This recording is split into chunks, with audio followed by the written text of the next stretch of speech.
I'm just going to welcome everybody to HTA Manchester studio. For those of you that don't know us, we are a housing practice. We've got studios in London, Manchester, Edinburgh, and Bristol.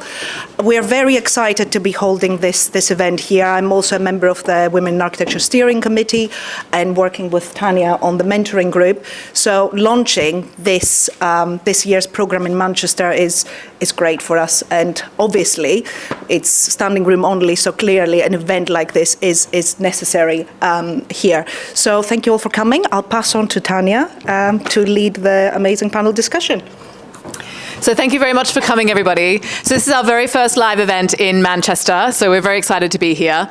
And the way we like to run these events, I call it like a networking event for people who don't like networking, which is me. So what we've done is we've put together this amazing panel, so 2 keynote speakers and 4 panelists from our mentoring program, mentors and mentees. And we will have, so our keynote speakers will deliver some incredible wisdom at the beginning, no pressure. Oh. And then we'll have our panelists speaking, and then we'll do a bit of riffing amongst the panel, facilitated by me. Then I'll open up for questions. We want this to be engaging and interactive with all of you. So think about your questions as everyone's talking, and we'll try and draw you in as much as we can. And then there'll be plenty of time afterwards to grab a drink and something to eat and meet some amazing people here. So without further ado, I'd love to introduce Dr. Lucy Montague. Please introduce yourself. You've got incredible experience and so much to offer in terms of built environment. So can't wait to hear your perspectives. Thank you. I mean, first of all, I'd quite like everyone to lower their expectations. After you've promised a lot, less. So I think first thing to say is I'm an accidental academic. It was never the plan. I managed to time it perfectly so that I finished my part 2 in a recession and was offered money to stay and do a PhD, and it seemed like a good idea. And somehow, a few too many years later, I have gone down that path, and I don't regret it, but I'm an accidental academic. And maybe because of that, I have also always felt sort of a compulsion to try and do really useful research. There's a very wide range of stuff that gets done in academia in terms of research, and all of it has its value, but I really personally feel like I always want to do something that's quite directly applicable, that is really engaged with practice, that is useful for practice, and that has led me down certain routes.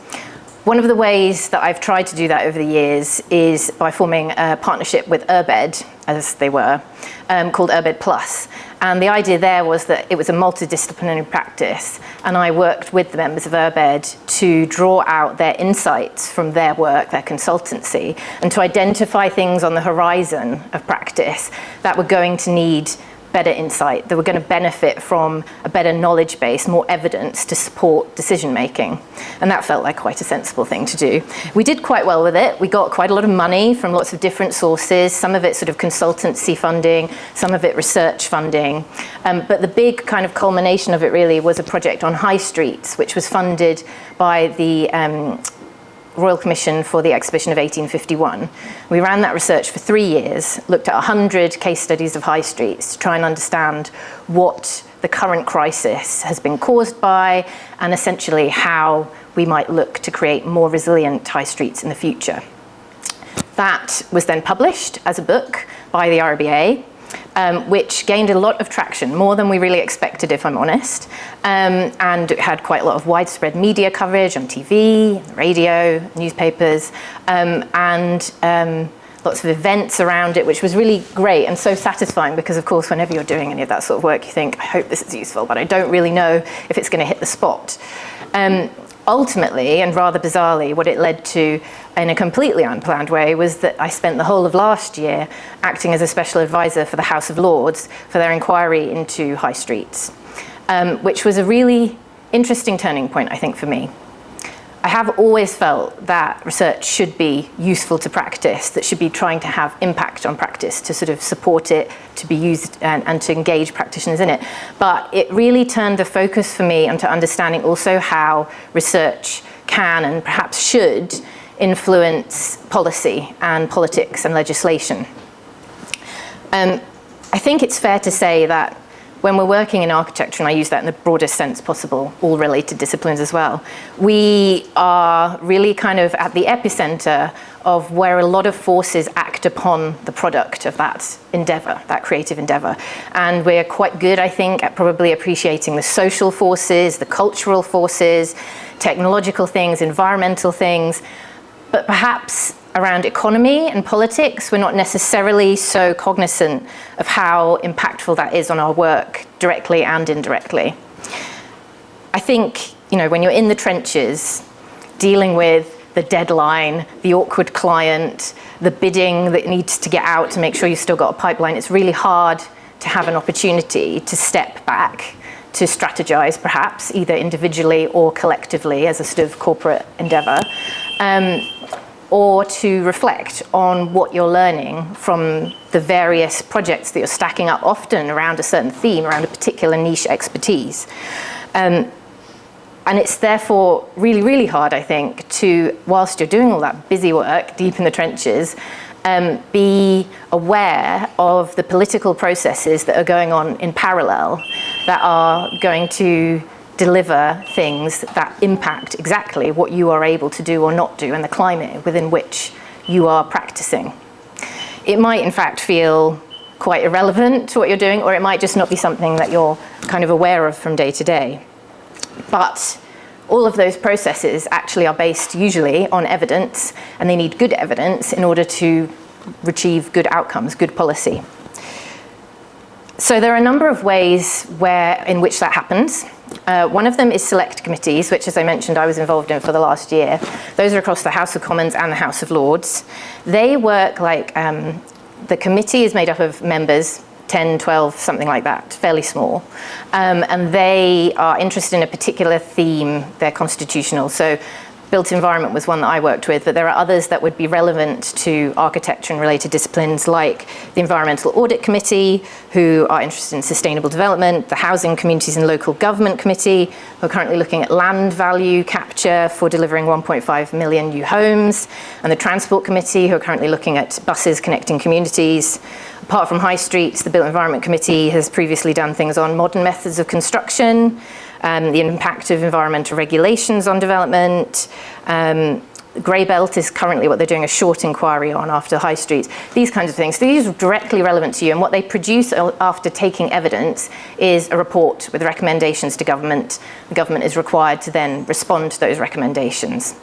All the panel members are interested, but they're not experts in that topic. They're not necessarily even trained in the built environment. They are very passionate, they're really switched on, they're very accomplished in their own lives, but even the ones that are specifically built environment professionals will be doing something really, really specific and niche. They're not going to necessarily know about architecture broadly, never mind the subtopic that they're looking at. So what they do is put out a call for evidence, and anyone can submit evidence to these inquiries, anyone at all. And some practitioners do. Academics do, organizations who have kind of some interest in advocating or lobbying around the area often do, but any of you could as well.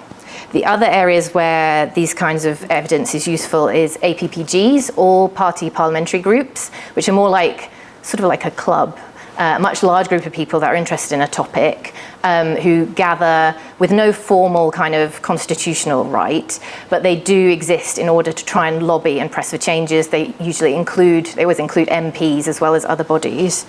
So some that might be relevant to architects are Healthy Homes and Buildings, APPG, the one for housing and care for older people, there's one for infrastructure and heritage places and people. They change really often. Those ones come up and disappear, new ones are born all the time, so it's worth keeping an eye on. Also, there are lots of MPs, of course, who have particular interests, their own little niche areas that they're fascinated by. So you can usually always find an MP who has an ear for whatever your particular area is of your work that you think needs to be listened to.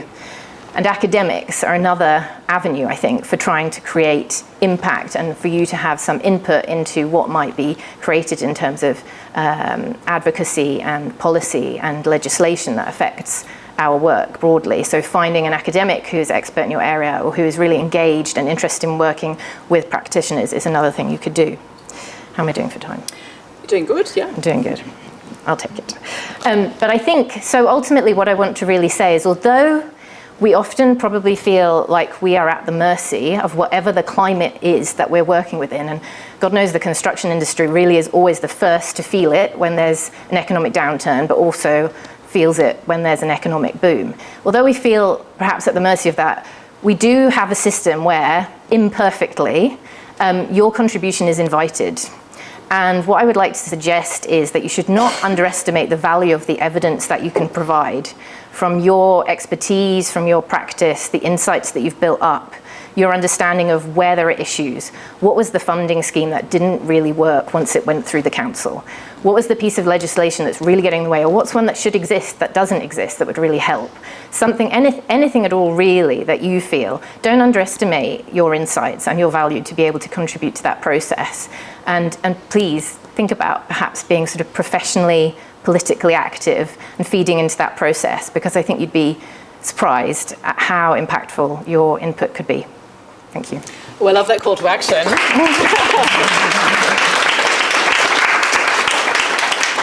And I think before we just pass on to Rebecca, I'll give you a moment to mic up. You're obviously seeing a side to the politics of architecture that we just don't see. I've actually been into one of these sessions and I walked in and people looked at me like, there's an audience, like what? Because I was the only person sitting there. But I could see, there was evidence being put forward and it looked all very formal, and I think that might be a barrier in itself, that it's very formal, and I can imagine you need to be invited into these situations to even submit something. So anyone can submit written evidence. You are invited to submit evidence in person, but you can offer to do that, of course. Anyone can write to the committee clerks. You'll find their contact details online. And anyone can turn up to the sessions. You do have to book it in advance, but they're open to the public technically. Yes, they are intimidating, but all sorts of people do just sit there. No one will talk to you. It won't be a problem. You can sit through the public bit. You can also watch them. They're streamed online, live, so you don't have to be in London to do it. You can be anywhere. And the reports are obviously, and all the evidence is published eventually, so you can scrutinise those too. You can keep an eye on what inquiries are coming up, literally just click some buttons. They ask lots of questions when they do the call for evidence, but you don't have to answer them all. You can just answer the ones that you feel you can contribute to. And there's usually one of those magic boxes at the end as well that says, what have we not thought of? And it has a lot of opportunity really to influence the direction of an inquiry, the perspective they take, the members take. They are heavily influenced by the evidence, and it can correct, some misassumptions, anything at all. It is terribly useful, but they can only deliver good recommendations with good evidence. So it's kind of on us to contribute to the process. It's a brilliant call to action, and I hope someone's taking that on board. So Rebecca, Coley, would you like to stand and deliver? Thank you. Good evening, everyone. I'm Rebecca Coley. I'm Head of Planning at Trafford Council. I'm obviously a planner by background. Those who know me know that really is what I am. But I do think that architecture is the highest form of art, and I would say that to anyone. And you've got a lot of fans already. Trafford is a design-focused local authority, very much so. We see good design as the key to delivering sustainable places with real longevity. Trafford is a really desirable place to live, and a key part of that is its built environment, the way that people experience it. And much of that's been around for over 100 years and will continue to be around. And what I would like to see, and what would be my greatest ambition, is the schemes that we are bringing forward at the moment are the ones that be attracting to people to live in future Trafford, or whatever Trafford is at that point, some GM amorphous blob in 21-25. Tonight I'm going to talk about my perspective, which is about hidden hurdles in my career. So I'm 23 years into my career as a planner. I've done some stuff. I feel like I've done well for myself. I went into my career in 2002, and about 3 months in, I thought, I don't want to be doing this conservatory stuff. I want to sit in that room, not that specific room, but I want in an urban authority. I want to be a head of planning in an urban authority, and here I am. I mean, brilliant. How many people get that kind of trajectory and can say that they're doing their ambition?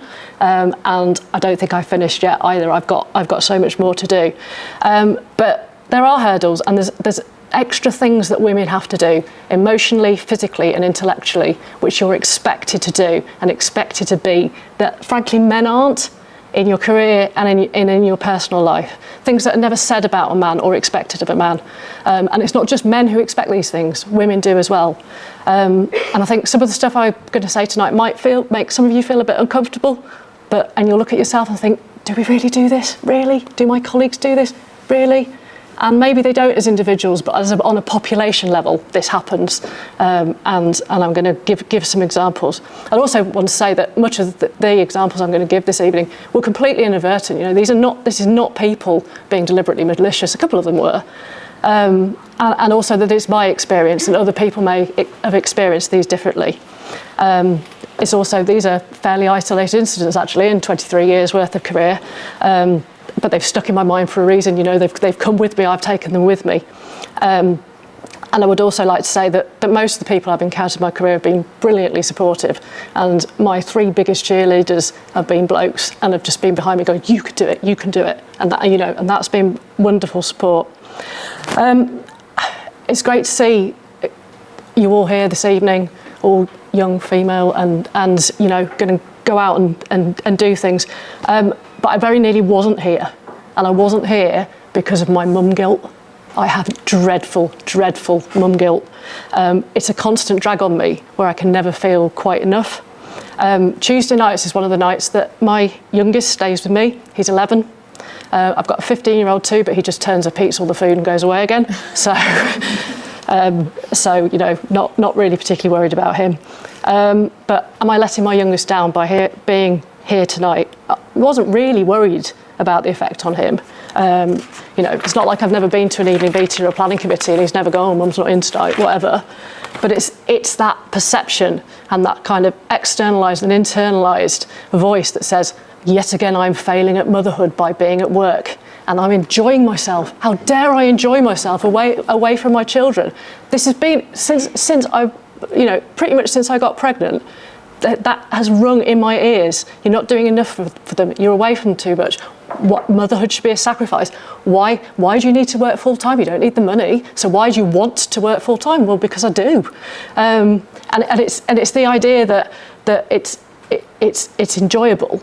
And I remember telling somebody, oh, do you get much time for yourself? Oh yeah, loads. I go to work every day. It's like, it's not time for yourself. Do you do anything else nice for yourself? Not really. I go to work and then feel very guilty and come home again. So it's a real particular thing, and I don't think that very many men agonise about whether they should be out on a Tuesday night and, you know, with 11 and 15-year-old children. They just do it, you know. And it took me, my WhatsApp group of mums that I've got, my pocket friends, to say, do not be ridiculous, get yourself there, the kids will be fine. I had to have that permission though from other women that I could do it. But ironically, I didn't actually have any of that anguish about going for my head of planning job because it would just seem so clear. But I think I kind of justified myself, well, it's closer to home. Used to work in Rochdale, now work in Stretford, homes in Altrincham, you know, yeah, so that's fine, I'm closer to home. I should work longer hours and see less of them, but you know, there was an internal justification there. I'm the first ever female head of planning in Trafford. That probably doesn't surprise you, actually. It was formed in 1974. We actually had a female leader in 1995, so not that long afterwards, but it took 42 years, longer. I had not been alive for 42 years when I got the job to appoint a female head of planning. And what I found out shockingly later is the chair of planning committee was on my interview panel, a woman. She didn't want to appoint me because she didn't know how to work with a woman. And she was quite open about that, apparently. I don't know, I've never worked with a woman, I'm not sure I can. Nothing to do with my... We're a difficult bunch, let's face it, yeah. Wait, no, but this had nothing to do with my skills or experience. It's just the other candidate was a middle-aged man and she was used to that.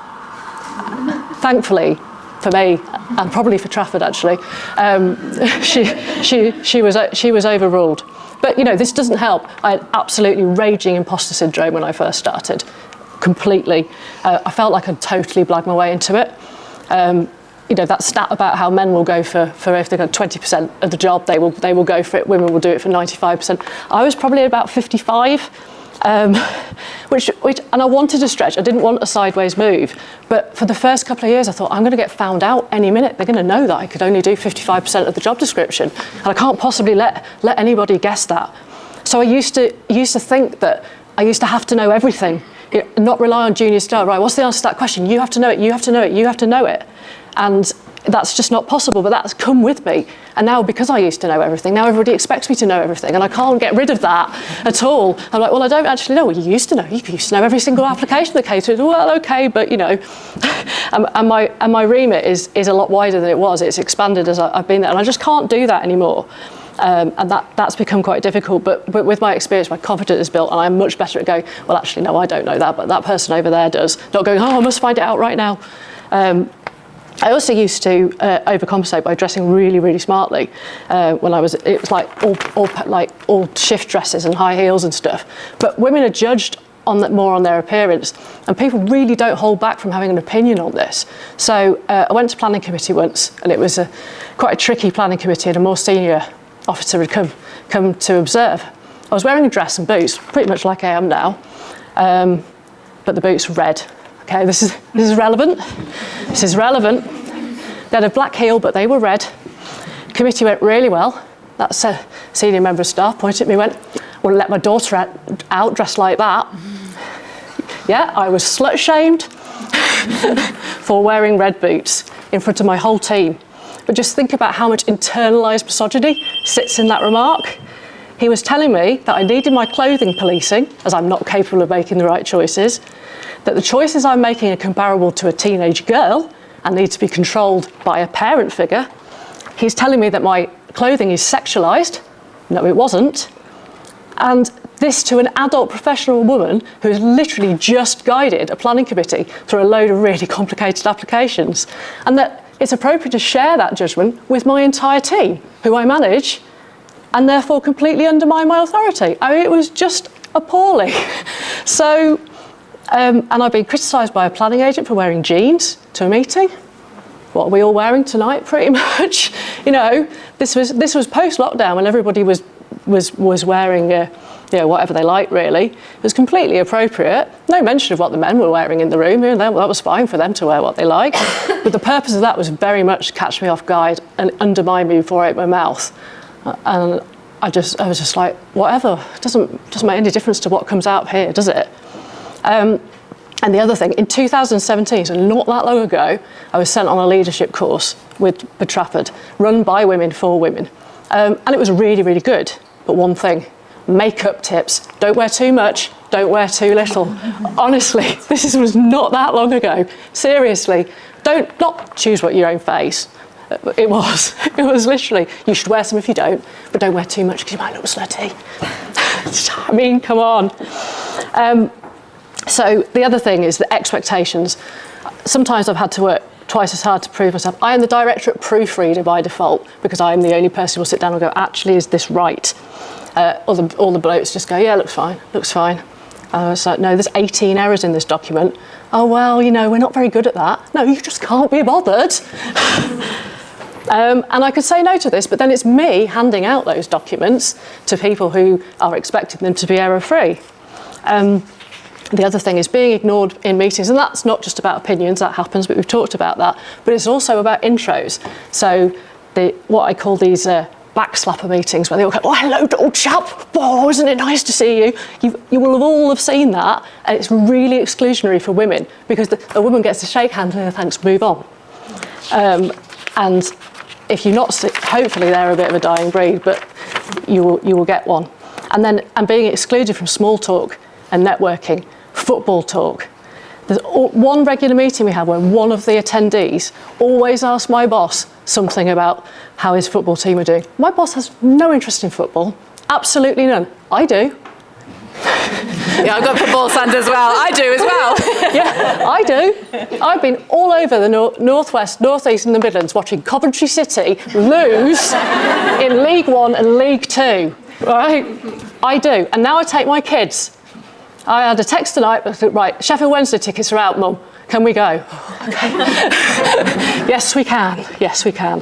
But that's great, because it's something that I really, really enjoy doing with my kids, and we get a lot out of. But that's not the point. This guy's never thought to ask me whether I like football, whether I follow anybody. And this came to a head when he was talking about the Manchester United Coventry City semi-final, which I had been at. And you could talk him through step by step exactly what happened. Experienced every moment of the total roller coaster that was. I'm not going to go into, but as a Cov fan, it was unbelievable. And we still lost, and we shouldn't. But never thought that on God's earth that I might have been there. So I thought, I'm not having this. I was at that match. Yeah, Wembley. Yes, I was. Yes, went on my own. But then it's like, don't want to upset you. No, you didn't upset me. You've just been ignoring me for 3 years. But curiously, after you did interject to correct them on exactly what had happened, did they talk to you? Subject.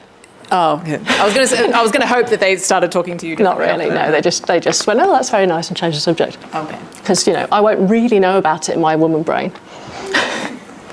And this is the other thing, we're seen to be bossy rather than, positively assertive or positively confident and aggressive. We're supposed to always be kind and consider other people's feelings first. I've never really been afraid to speak my mind about particular issues or really recommend a particular course of action, especially at work, because that's what I'm there to do. You don't employ a head of service to sit back and go, oh, well, I'm not really sure, or no, maybe not. No, maybe let's not stand up to that developer. But that just isn't me. But I remember going to a retirement do, and the lady of his retirement sort of took me to one side and she said, "You'll do very well, but you should just be a bit more sensitive about how you go about things and just approach them in a bit of a quieter way." I was like, okay, so you want me to just wipe out my entire personality? I mean, it's just not me. I get my results and I get my positive outcomes by being really firm about what needs to happen and what needs to happen to deliver. And not everybody will agree with me, and that's fine. It's not about saying my way is the only way. It's saying, I think that X, Y, and Z will have these implications, and then we deal with that, and people can disagree and we come to a different thing. There's always the planning department told you so, but that's another matter as well. And lots of great things wouldn't have happened if I'd not kicked down some doors to get there. And sometimes kicking down the doors is what you need. But I'm supposed to sort of meekly open them and go, do you really mind? Is it okay? Can I come in? Yeah, okay, sorry. Yeah. And I suppose, just to sum this up and bring it right back to the beginning, I was discussing the content of this presentation with a colleague earlier, and I was giving some of the examples in the content. I was told to be kind again. Don't alienate or upset anybody by sounding like you're getting at men, which I'm not. And so I'll finish with this. Women can't often even discuss their own experiences of sexism and these issues without being disbelieved or invalidated or told, not all men are like that. And that if they do, it doesn't matter, they didn't mean it, don't take it so hard, they're just old-fashioned. All this does is just perpetuate attitudes. It is much, much harder still as a woman trying to forge a career, and it really shouldn't be. So tomorrow, go into work, think about what I've said, don't be kind, just be different.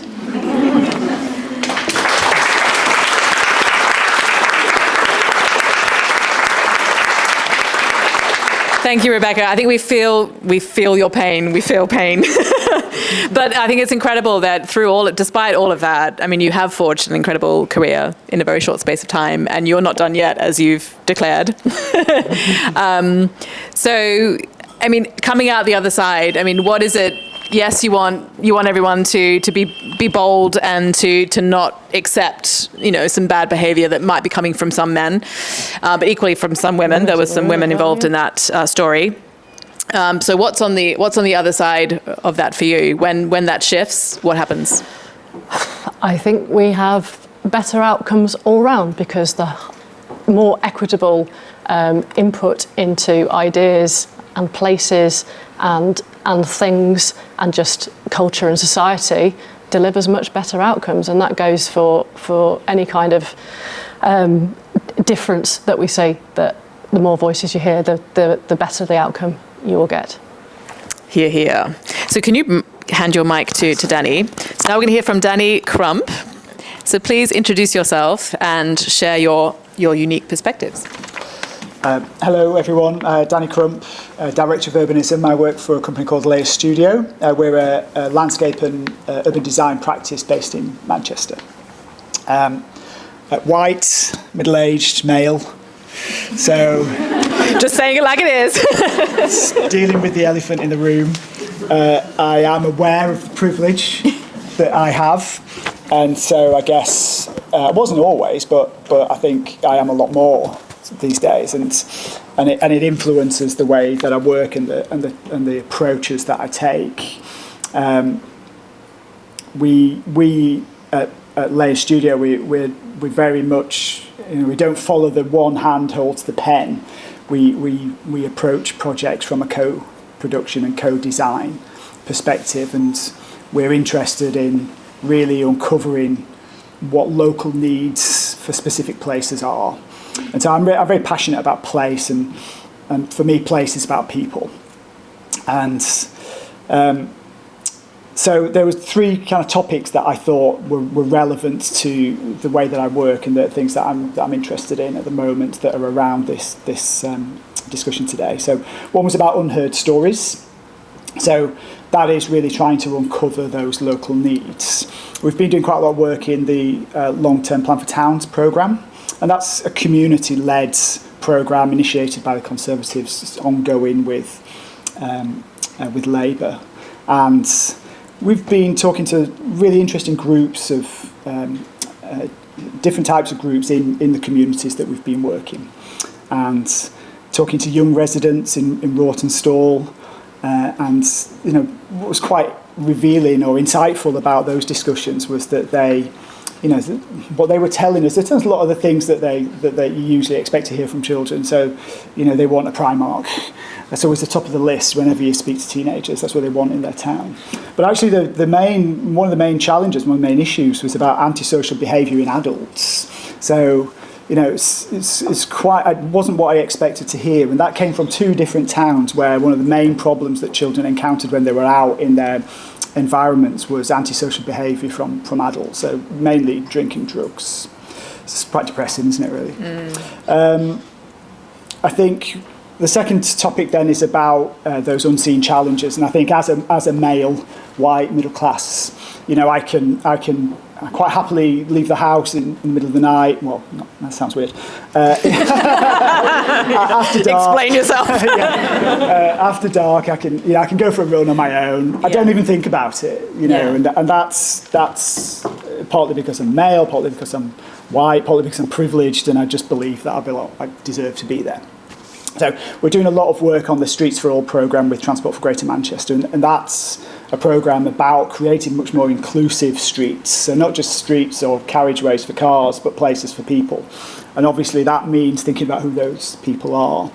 So we've been working with a really interesting group, and it's GMCA works. It's a set of guidance called Right to the Streets, which really recommend you look up if you've not heard of it already.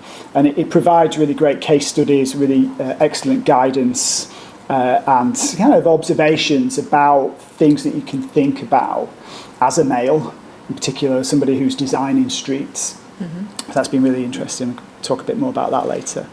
And then the final thing that I was just going to touch on is innovation, and actually using innovation to uncover different approaches and ways of doing things. So I've been running a program called Flip It, and this was based around a question which we were asking ourselves as a group internally, which is, why is it so difficult to deliver regeneration?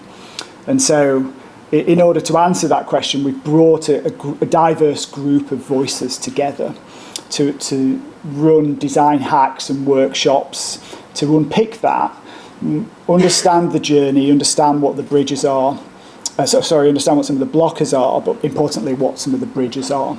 And what we've realised is that the designers in the room often come up with the same solutions and the same observations. It's a bit of an echo chamber. It's really good to get people from outside of your particular industry and people that have different perceptions and experiences into that conversation, because that's how you get better solutions. And is it that they're not invited, or that if they were invited, they wouldn't know how to contribute? I think partly because they're not invited. So, property industry has a range of specialists that deal with projects. So, project manager, quantity surveyor, landscape architect. They all sit in a room. They all sit in a room and they come up with solutions. But often those solutions are, the same because the conversations are the same. Yeah. So I think if you can invite different perspectives into that conversation, it's much better. Definitely. And just on that, is there something you want to add there, Rebecca, given that this is your world, in terms of how you invite the right people to the table to make some of these big decisions on built environment interventions? It's really difficult, really difficult. We've recently adopted the Trafford Design Code, and we did that as part of the Design Code Pathfinders programme. And one of the objectives of that was to try and reach people who wouldn't normally engage with design guidance, and we just couldn't really do it. We tried, we went through counsellors, we went through community groups. The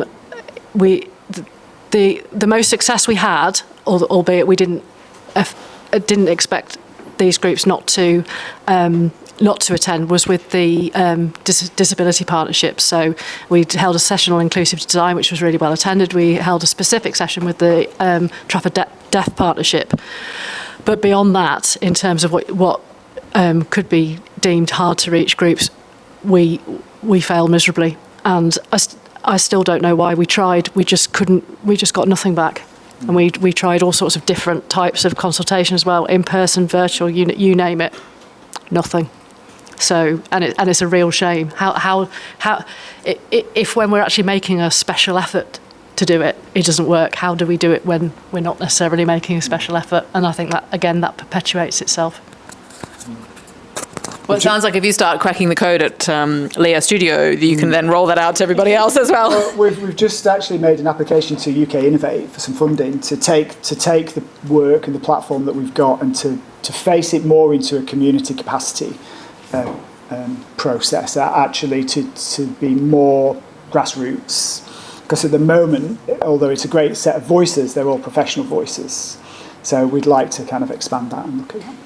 Sounds like a plan. Brilliant. Can you hand over to... Yes. So now I'd like to introduce Karolina, and you share a really fresh perspective because you are just out of university effectively, and you've got huge expectations for this industry, but you're seeing things, and I'd love to... Please share your perspectives. Yeah, thanks, Tania. I'll be definitely talking about it as well. So, hi everybody, I'm Karolina, and I'm an architectural assistant at Simpson Hoff Architects. I'm currently just about to start my part 3, so very, very early doors. I'm thrilled to be here, in between all those people with loads of knowledge, kind of sharing, and I'm just here, just starting my career and sharing that perspective. But I think there is a few things that I think I'm passionate about, and one of the things that I wanted to talk to you about was kind of the challenge of transitioning from academia into practice itself, and the role of mentorship within that process. And I think also workplaces and how we can kind of try and make them more inclusive and kind of think about the non-physical things like well-being and that kind of availability for a range of people, including younger staff or people with different backgrounds, etc. I think so far the transition from academia into practice was one of the biggest challenges I faced, and I know that there's probably more people in this room that are having similar thoughts. I think it's mostly about the disconnect still between academia and practice that I find, and in academia just taught all those things like we said broadly and dream big and kind of have the save the world attitude at the end when you finish. And I think we develop all those expectations for our employers to almost serve as like a platform for us to explore those passions and kind of challenge ourselves and just have our own trajectories in our careers. But I think it's really easily to then get kind of almost funneled into a specific vision and way of designing and like key principles of design within a practice, and that can make you feel quite restrictive almost, and I guess shake your confidence in your abilities as well. And I think that's where the second thing, so like role of mentorship comes in really. Personally, I found that to be like a really valuable experience. It's not almost like having one person that's like your mentor. It's just about that network of people that support you within the practice that make that transition so much easier and so much smoother. And I think mentorship is really the thing that bridges the gap between academia and like traditional practice. And I think, yeah, we just kind of need to shift our perspectives into thinking about how can we provide the platform for, or the space for younger crowd to grow and to take ownership of those career trajectories and actually develop within. And I think kind of building up on that, the third topic that I'd like to elaborate on, inclusivity of workplaces and kind of making them more inviting and welcoming environments. I think we spend a long time designing very thoughtfully for inclusive places, and we know how to manipulate that physical space so well. But I think sometimes we almost forget or overlook to actually bring those ideas or those strategies back into the workplace and actually think about the people who are creating those spaces and actually apply it there. And I think, again, that's something that I'm quite passionate about, just generally how we can create those inclusive environments within the workplace. And yeah, I think those are the main things I want to bring to the discussion. And I think you raised so many interesting points there. That last one about, we spend so much of our time concentrating on what our clients need and their spaces, but we spend less time about, what our environments are like in terms of enough creative space, enough wall space to hang things up and really see what we're doing. And, is it conducive to creativity? Is it conducive to those informal innovation moments and things like that? But can I also bring you in at this point in terms of that transition from academia to real life? I recall my first director saying, okay, so you're qualified now as a design director, but here you are doing the toilet details, et cetera, et cetera. Good luck with that type thing. Yeah, I mean, I think it is typically quite humbling, isn't it? This is probably an unpopular opinion, but I would say the role of universities is not to prepare oven-baked, ready employees. And so whilst it is definitely humbling to step into that different context and start to try and put these skills and this knowledge you've acquired into practice, both literally and figuratively, if we were aiming to purely prepare people to do practice, then the level of ambition and determination that they took to each project and each conflict that they're trying to negotiate their way through would be significantly less ambitious. It's necessary to show people the full broad spectrum of what they should be thinking about, what they can make before. There's an entire career to be beaten around the head with planning policy and toilet door schedules and all this kind of stuff that is also kind of necessary context. I think in reality, architects tend to thrive on trying to find creativity in all those constraints. So it's a process that everyone goes through of merging their ambition, their principles as an individual designer, the ideologies, yes, also of your practice, of your employer, what your consultancy stands for, your clients' objectives, and the reality, and that's a messy business, but it seems to be what we all are quite determined to do. Can I also just ask, in terms of, you're coming into a new practice and you're looking around, but you kind of don't know how the systems work just yet. You're not really engaging with the client just yet. You're not really, so it's kind of that not knowing how you can do your interventions and be really useful and impactful. I think that's where I focus on kind of almost sometimes mirroring or just taking from the people around me. I think that's where I see that so-called mentorship. Is just trying to get as much, especially where I am now. It's all about learning, and that's my attitude. I know there's so many things I don't know, but I want to know them. And I think that's also one of the things that you get out of uni is the kind of ease of obtaining the knowledge from all the kind of sources or resources available to you as well. And I think, you know, just having someone there that makes that space kind of open, fosters that culture of openness and inclusivity, and makes you feel like you can ask those questions when you need those questions. And I think that's, from my perspective, one of the most valuable things that can happen in a practice at this stage, because really, yeah, and I want to get to know them, so why not just create that time, put that effort in, and actually help out that way. Sounds good. Sounds good. Could you hand it?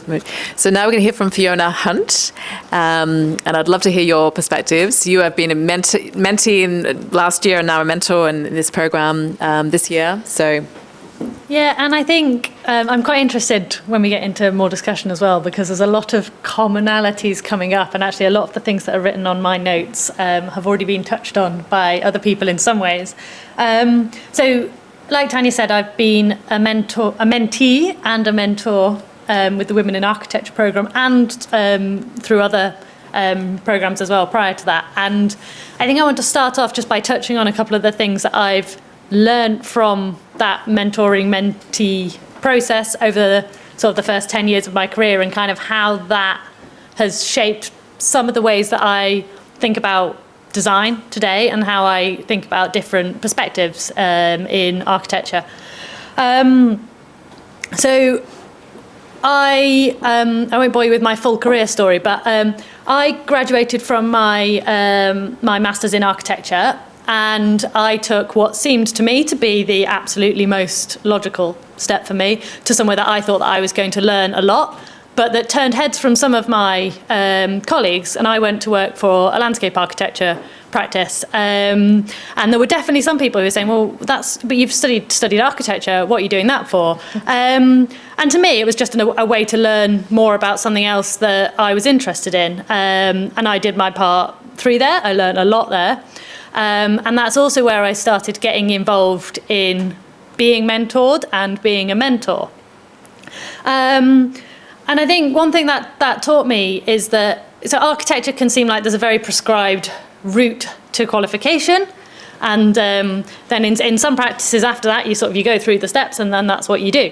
And I think it's more than that. Architecture can be a tool to sort of explore things that we are interested in.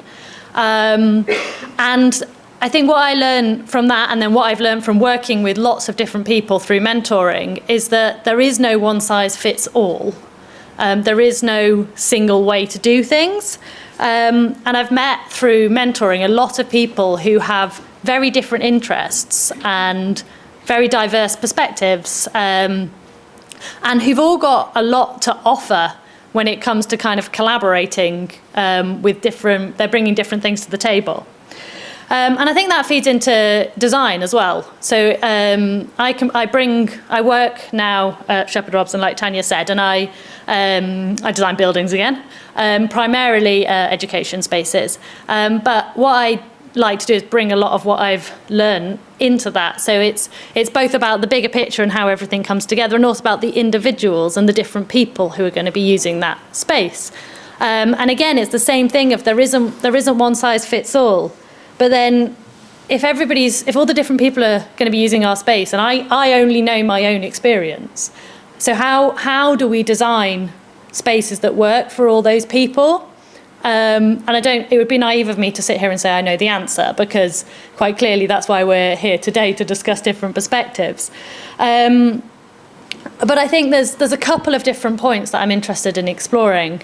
And the first one, I think Danny picked up on it a little bit. And I had actually written on my paper, not an echo chamber, so I'm not copying him with his turn of phrase. But it's very easy to sit in a room of people, often with a similar background to me, and make decisions about how we think things should be designed. And I think there's sort of a couple of things to think about. One of them is, how do we get more diverse perspectives in our teams? And I've met lots of people through mentoring who are interested in loads of different things. The people are there, particularly young people in our profession who've got loads of different interests, who are interested in exploring different things.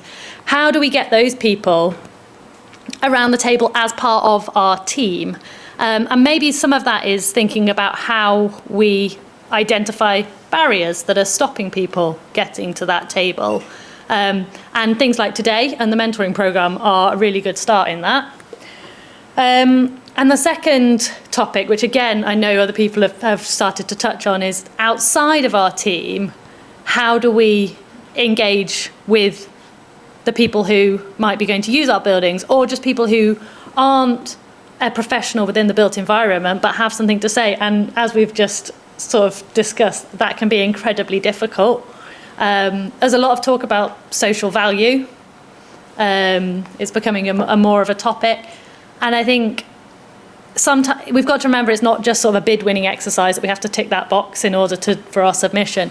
And it can be a really valuable process. It's hard. There's a lot of barriers, logistics, time, money. But I think there's opportunities there to engage with the right people. And it's not just a case of giving back to the communities, but it can really enrich our designs and mean that we come up with a much better solution. And it does start with our design teams, doesn't it? Because when we have really diverse opinions, perspectives, life experience that's brought to the table in our design teams, we're more likely to then be curious and ask the right questions and set up the right environments outside of our design teams.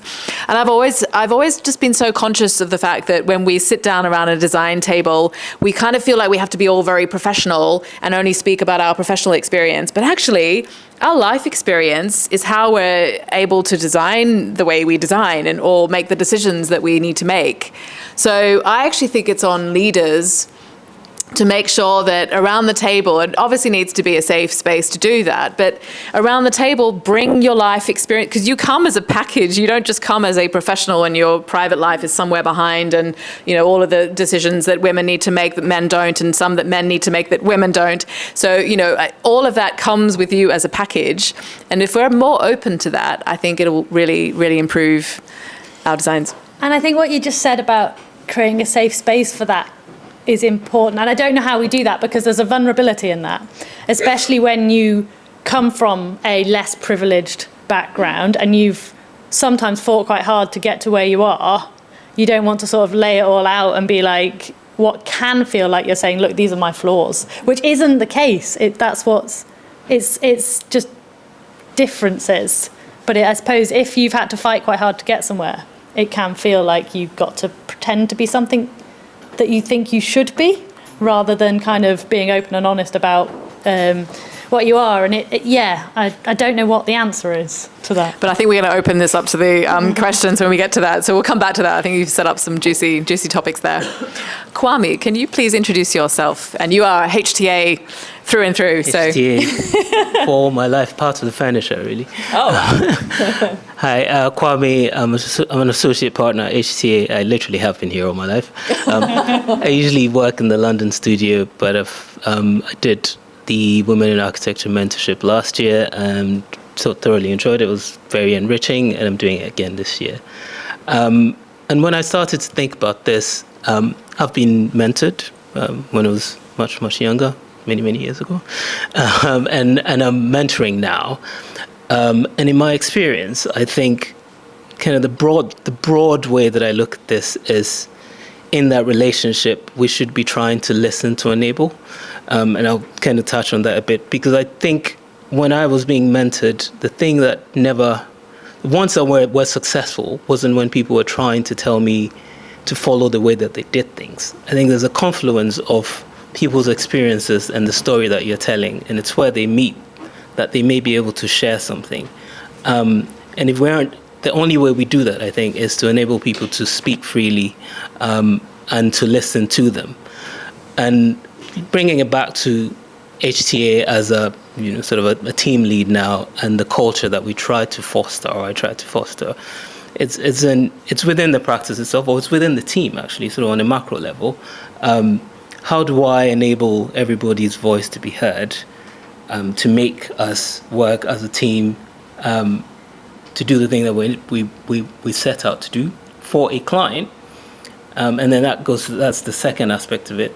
How do we, as that team, navigate the often competing priorities between the thing that we set out to do, the client's aspirations, and then the third column, if you like, is the people that we're designing for, the community.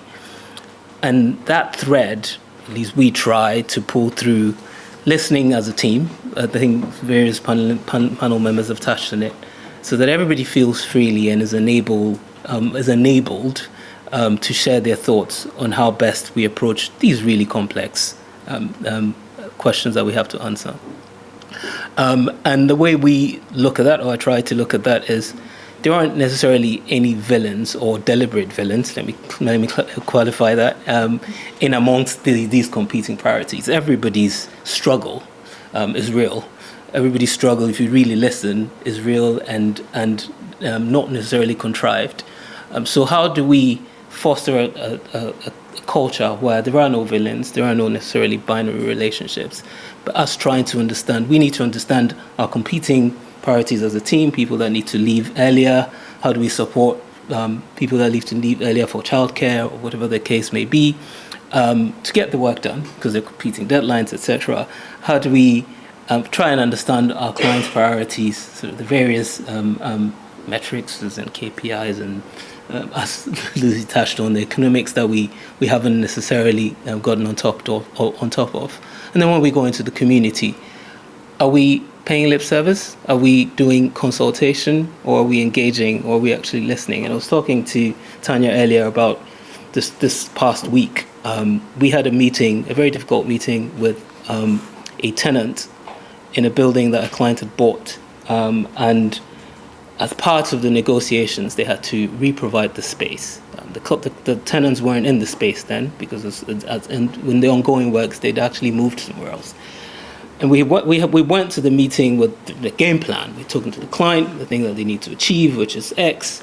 We're going to go there and we're going to tell these people how life is, effectively. And we went in there and it was a three-hour session, which we hadn't planned. But the first hour was us telling everybody through our echo chamber and all the experts and all these people that studied very well what the best solution is. But it was after the first hour when we got a tour of the facility to try and understand how they work. It actually transpired that they're very, very happy where they are. And actually, the better thing for them will be for us to improve the temporary space that they were in, rather than trying to wait 5 years to incorporate them into the scheme that we're about to build. But that didn't come from a big strategy game plan. That came from organic conversations in between the big game plan. And for me, it was a good example of the whole kind of listening. And it wasn't, I didn't have that conversation, it was a team member that had that conversation, but felt unable to come back, have a sort of a quick conflab, saying, this is what I've heard, what do we think about this? The client took it on board. That's sort of kudos to the client. Not all clients necessarily responded that way.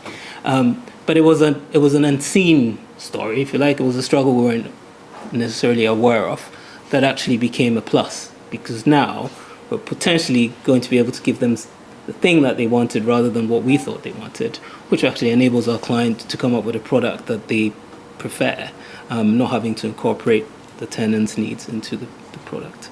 I thought it was good to replay that because it's sort of a very tangible, clear and present example of that. And I just wonder, because when you were talking about this story, I thought this has happened on how many hundreds of thousands of situations where, design teams go, oh, we love a challenge, or there's a bit of a brief, or if there's not a brief, we'll make up a brief, let's go for the challenge, let's go for it and go and sell that idea, when actually scrap all that, go and find out what this really is, go and listen, and then do the strategy, then come together and then throw all the ideas. So curious how we're problem solvers, and we love a challenge, but sometimes I think we make more of a challenge for ourselves than we need.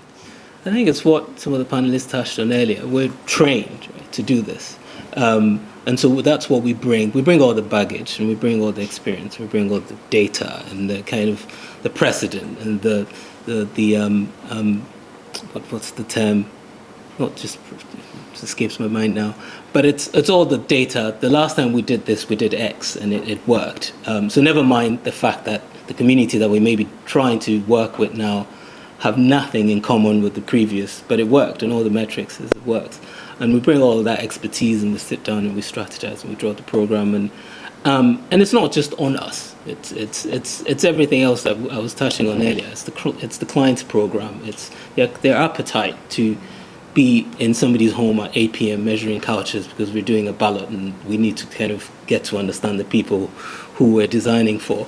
That appetite also helps. If the client has the appetite for that, we'll be able to answer. But often we never get to that because the quickest way to get to the answer is to apply all our expertise and the data and everything that we've done before, and the reusable information. That's what I was trying to get at earlier, which might not necessarily be applicable en masse in that nature.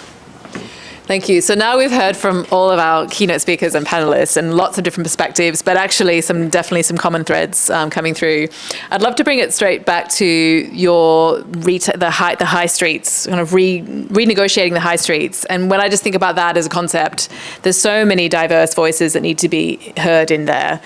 There's so many challenges, and they're very real and they're very current right now. So yes, you can have your long-term strategies, but actually there's some short-term ones that need to come right in as well. So I'd love to just kind of, as you're hearing all the panelists talking about this, what is the next move for high streets to really tackle some of this diverse voices at the table to make some big decisions?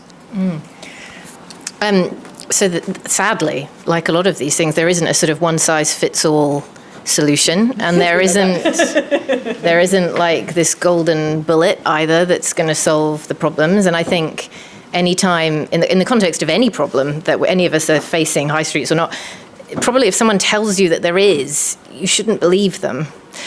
So it's messy and it's complicated. And there's a certain amount that's within our control.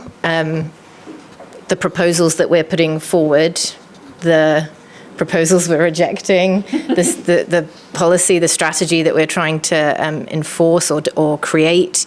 And then there's a whole bunch of stuff that sadly we can't really directly control. So things like business rates, which can completely undermine the initiatives, really great initiatives on a local level that are trying to improve high streets or in fact any kind of local community. If business rates remain in a state where online retail doesn't really allow physical retailers the opportunity to compete, then we're a bit stuffed. If policy doesn't really force us to prioritize putting things in town centres and allows us to still have to say yes to things that are out of town, then again, like all the kind of really good effort at local level and all the brilliant design ideas and all the good conversations with fabulous people around the table can be undermined really easily. So there's that kind of context, which, we can shout loudly about, and I encourage you all to, but we can't do anything about that. The stuff that we can do, I think, is try to understand, I would say, more about the things they're not really pretty things, right? Like trying to understand development finance, trying to understand how retailers make decisions, trying to understand how units are let and how landlords behave and all this kind of thing. We're really good at coming up with ideas for beautiful planting schemes and lovely temporary uses that are community driven. There has been quite a popular move towards even kind of gifting things to community groups to run, which sounds great, right? Who can knock that? But assets can also be liabilities. Does that group have the knowledge, the expertise, the time, the finances to be able to really sustain that? Or are you just offloading a problem and creating a new one? So I think I would say that one of the things that can be terribly useful, and of course I'm biased, is to try and include people who have really thoroughly looked at a very precise topic and can perhaps say what you don't know. Because we do all kind of have the same ideas already, and we have blind spots. And that isn't just about who's speaking, but not assuming that we have all the solutions within our power, but understanding all of the other forces at play in the background and how we might be able to perhaps acknowledge those in what we put forward.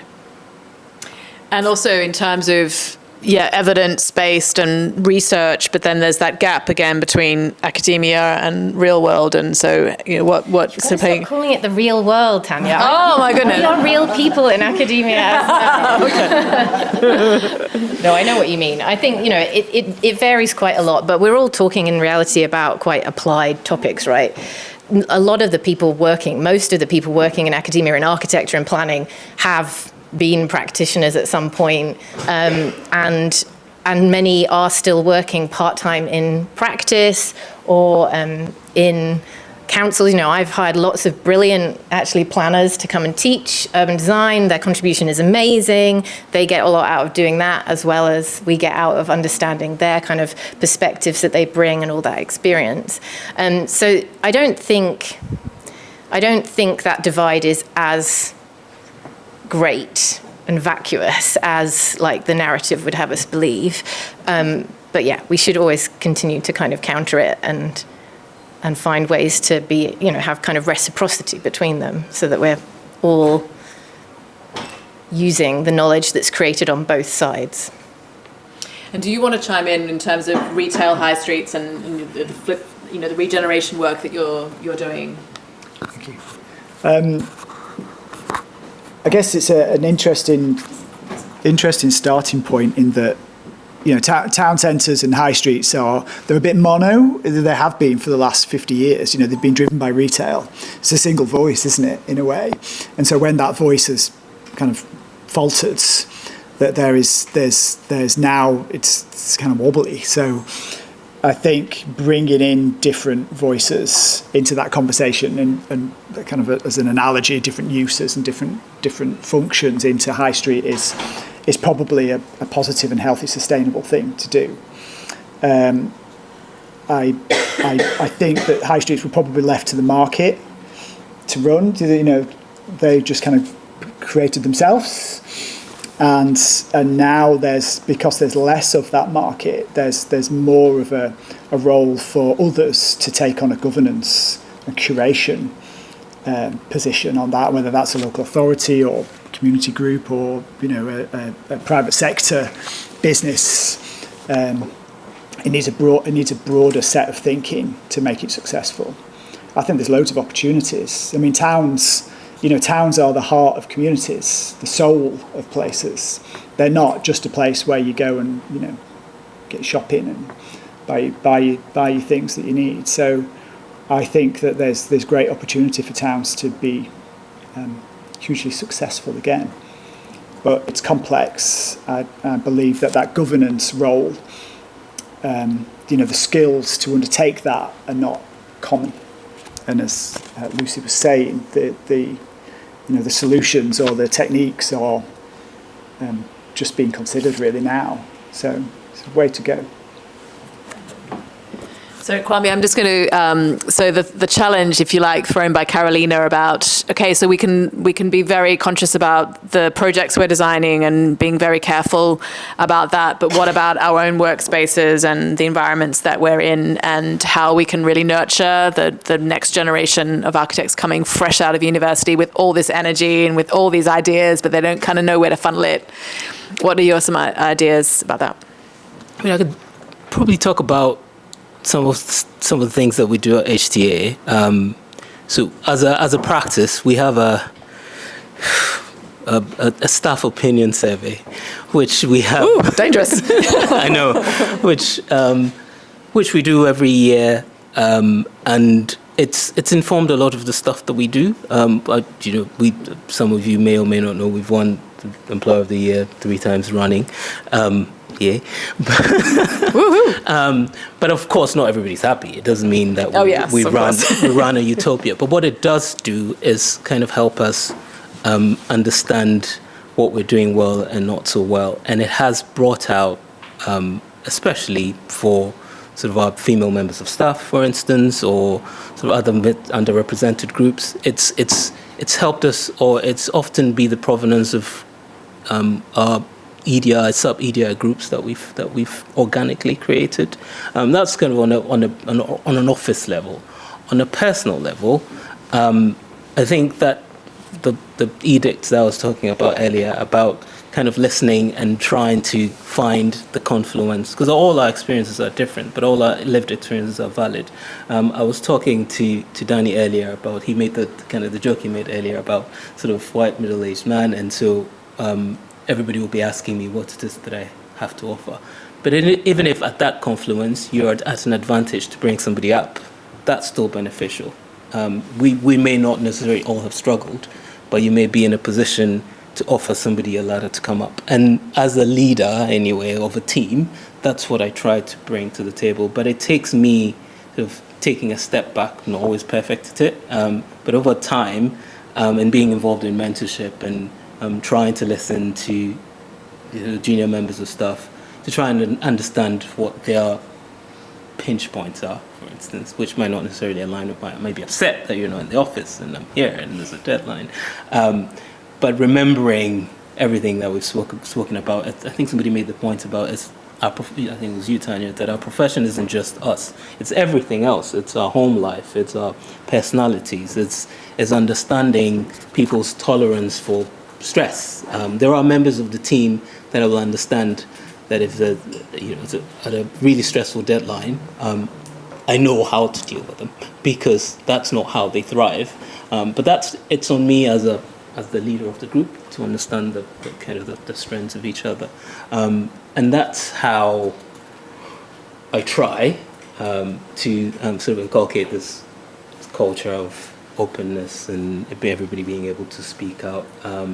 And as an aside to that, when newer members of staff come and join the team, this is kind of a strong belief of mine, that they have fresher ideas. They probably, on all fronts, sort of what's new and trendy and challenging that will... Or they just don't know that it can't be done type thing. So, and do away with all of our biases. I have to say, know your bias.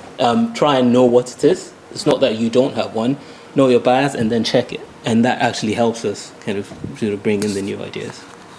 Or inculcate the new ideas, embrace the new ideas. And speaking of new ideas, I'd love to open up to the floor for questions, and I can bring this around. This is purely just so that the recording gets to hear your questions. Does anyone want to be game enough to ask a question? Hopefully we've created a safe enough space that this is all good. Otherwise I'm going to ask Eleni to ask a question anyway. Okay. Can I ask 2 questions? Yes. Okay. I'll ask one to Lucy. Yes, you did mention something controversial, that academia is not there to prepare practitioners. But one of the challenges we face in practice is that we struggle to value our work because we have to make money out of practicing architecture. In academia, when I was a student, I did it because I loved it, but now I have to feed my family. So I suppose my question is, how do you think architectural schools prepare students to value their work and stand behind their convictions? And even, especially, since we are in a women's forum, with some groups that might find it difficult to kind of stand behind their convictions and have them questioned all the time. Is the review system, for example, appropriate? Can I ask the second question also, and then one at a time? Sorry. The second question is not for Lucy. How long do we have for this? Because it feels like a whole nother... We can have a drink afterwards, can talk about it. At the risk of bringing it full circle too neatly, I think whether in a university context or not, a lot of that kind of confidence that you're looking for comes down to individual relationships, right? I think probably everyone here has had the benefit of a really great informal, unofficial mentor at some point, whether it was somebody at university, one of your tutors, or a colleague, and that can gradually build a degree of self-confidence that is necessary, especially in the line of work that we're in. I know I find myself, when I'm teaching, kind of scanning to understand my students' individual kind of DNA, their makeup. Some of them are way too confident, and they need to understand their own blind spots. They need to understand what they don't know yet. They need to listen more to other people, to their peers, and that's going to make them better in the long run, more solid, more effective. others. And yes, I think probably it is still, certainly not always true, but disproportionately a lot of the female students have less confidence than they should. Some of them are blindingly brilliant, but they don't really doesn't seem to tally with the image they have of themselves at that point.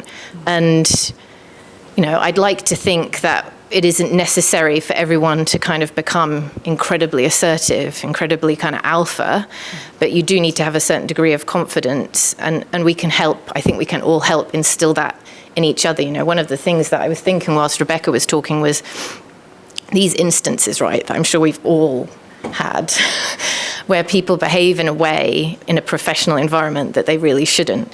I think we all need to take the opportunity to say something, not when it happens to us, but when it happens to a colleague, whether the colleague is male or female or whatever. Like when someone behaves in a way that is not acceptable, put your head above the parapet and say something. All of those little individual instances, I think, is how you end up with someone feeling confident and valuing what they're doing. Question number 2. That's for you, Rebecca. Please, not for me, thank you. It's for you, Rebecca. And I share Mum Guild, I share Employee Guild, I share all the guilds, and I'm pretty sure loads of people around here share guilds. But I suppose you've reached a level of seniority, which is amazing. How do you think that visibility that you have got has impacted junior members of the team? Are there female junior members of the team? Are their experiences becoming any different to the experiences I suppose you had? Well, there's 4 of them in the audience that I brought with me tonight. Oh, there you go. I hope so, would be my answer. I deliberately accept invitations like this because I think it's good for people coming up behind me to see that this is possible, and that we have a voice and we have things to say. So and that they can aspire to do what I do. There are no limits, and I'm very much a leader by example, and I wouldn't ask my team to do anything that I wouldn't do. But equally, my expectations of them is that they seize their opportunities, and I hope that they do that. And if any one of them is willing to speak, 2 of them are on something called Pathways to Planning, which is a graduate scheme where graduates with non-planning degrees come in and do a planning postgrad along working. And it's an LGA, Local Government Association scheme, to bring more people into planning. If any of them would like to speak about it and there's time, then... Would anyone? It's a perfect invitation.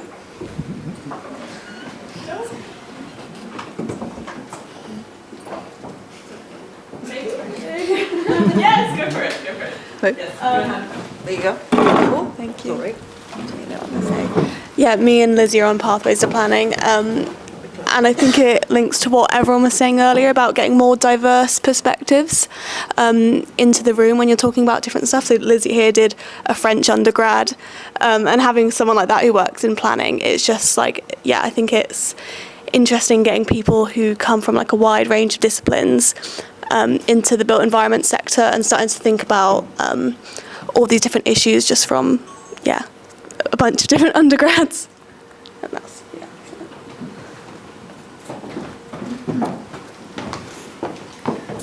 Would anyone else like to talk about how it is to come into the workplace and it not be aligned to your expectations, shall we say?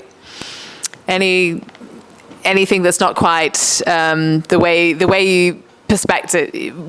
you projected things would be? Yeah? Oops, I've just knocked your camera. Hi, recently qualified architect here. It's been about 8 months of me being an architect, yay.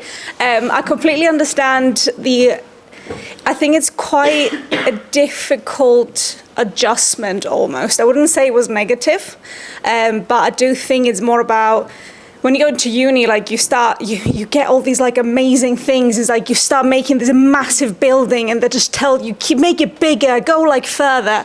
And when you come into into the workplace, I think it's like such a big difference between you like working into this massive thing and then you get into like this tiny little, small little detail that you're allowed to touch now that you're a part 2 or a part 1. Like just you know, have a go.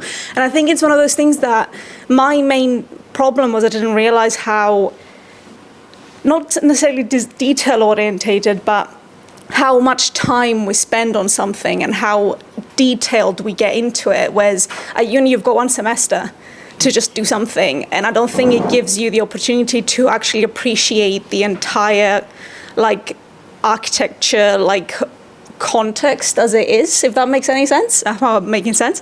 But I think it's more about the fact that we don't have, I for certain, like, didn't have enough support in a sense of how do I transition from that, like the differences in what I'm looking at and what I need to now. I need to, you know, learn that there's like approved documents that I need to follow, and there's like a planning, like scenario that I need to follow, and I think it was just a lot of information at once that also practitioners expected you to know already.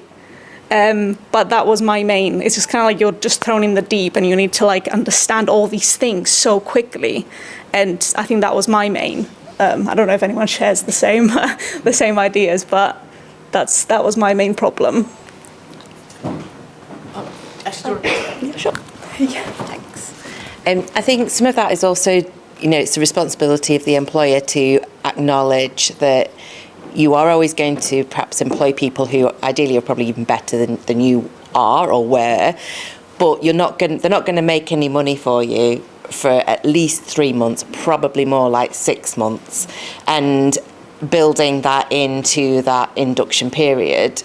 And obviously along the way trying to work out where those elements of joy, so yes, you're having to learn about planning policy and you're having to do some minutes from the site that you attended or whatever, but you know, that there are opportunities to find that joy, but some of that is confidence and some of that is the responsibility of the studio that you're in.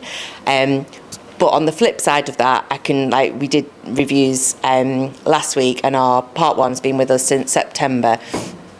And, you know, brilliant student, and she's a really good fit. But one of her one of the feedback that she gave was that we're trying to be a bit more open about, you know, how the business is doing and you know, sort of doing our own benchmarking. But she's saying, the things that I've learned, and, you know, it has been exactly that. It's such an overwhelming thing. But, you know, I've never even thought about it when I was at university, that you've got to, it's not just about what the building is going to cost, it's the fact that you've got to cost for your own time. And so when we're saying to them, this is our expenditure, this is our turnover, this is where the profit is. So yes, we'd all like to do lots of things, but we've all got to feed our children. You know, and I think that has been quite an eye-opener to her anyway, as to what else goes on in the background, as well as understanding where your DPM should go. So Fiona, can I throw it back to you if you can grab the mic? So I have a feeling that there was a challenge from you in your commentary that we could open out to the audience. So it's definitely not a one-size-fits-all. It's definitely we need more diverse voices. But like, throw your challenge out to the audience. I guess, yeah, it's we only know our own perspective, and we don't know what we don't know. I think the commentary there was actually a really good reminder for me, because it feels like it was a long time ago that I was a part 1, and actually I remember now that, yeah, there was a lot of stuff that you're like, I have no idea what is going on here. And perhaps, you know, it massively depends on what practice you're in.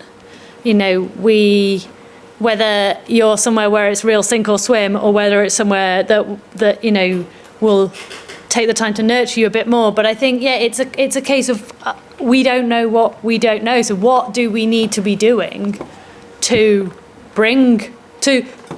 remove barriers, to bring more diverse voices, to stop people from feeling that actually maybe architecture's not for them and they ought to go somewhere else? I don't know if anyone has got any good thoughts on what we can do that will help us remove We those. got a question, but can we pass, can you thread it through?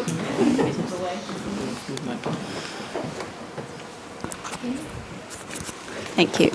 It reminded me of something probably someone in this room might have actually told me, that when, like, obviously talk about coming from university, like, I don't know everything. Someone told me that do ask the question you don't know, because there's probably some very well-seasoned people that don't know the answer to your question, so they're probably really grateful that you asked the question.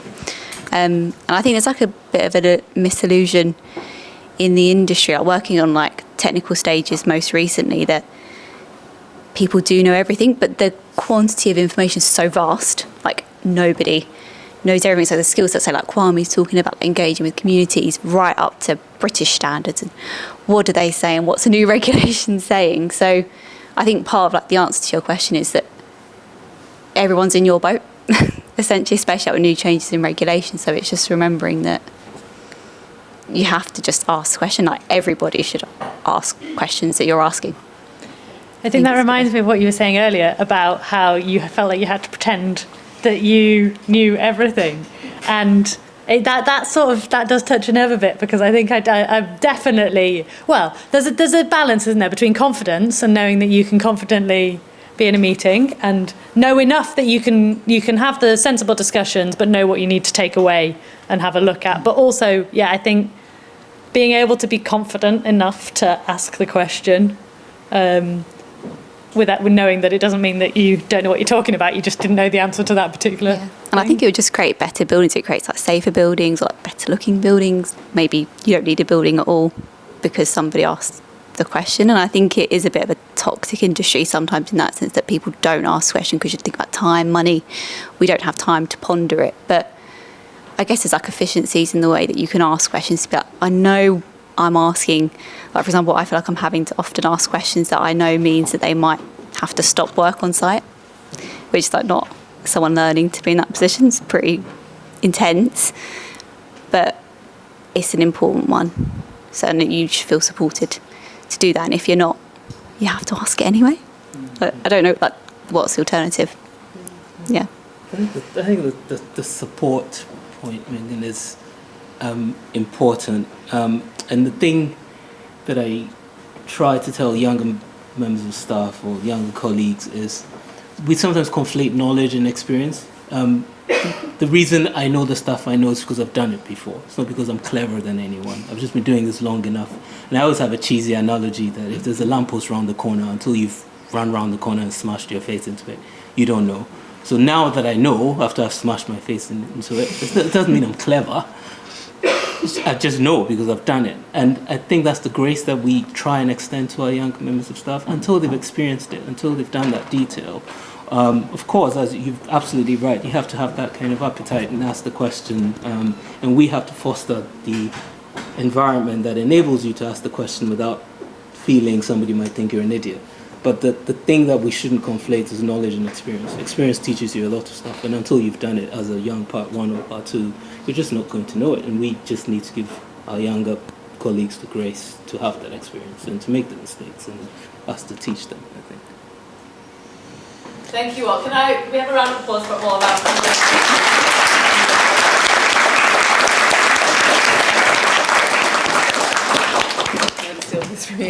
So thank you very much. That concludes our conversation. And I hope this spurs on some juicy conversations you could have now as we do some very informal networking. This is what I mean about networking for people who don't like networking, because for me, when I've just heard this conversation, now I've got so many things that are buzzing in my head, I can have a conversation with anybody, frankly. So that's the idea. So thank you, HTA, for hosting us. It's been an incredible venue. There's drinks and food behind.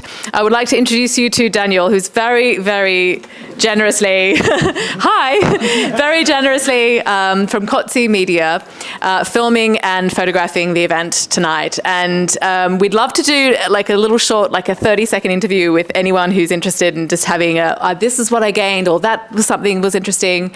We would just film you in that room in there. That would be fabulous. And or like there'll be some just, photographing that's happening for the rest of the evening, and or you can introduce yourself and just talk about you're involved in built environment and all sorts of things. So yeah, so please make him welcome. So thank you very much for doing this and supporting Women in Architecture, but a special thank you to our panel.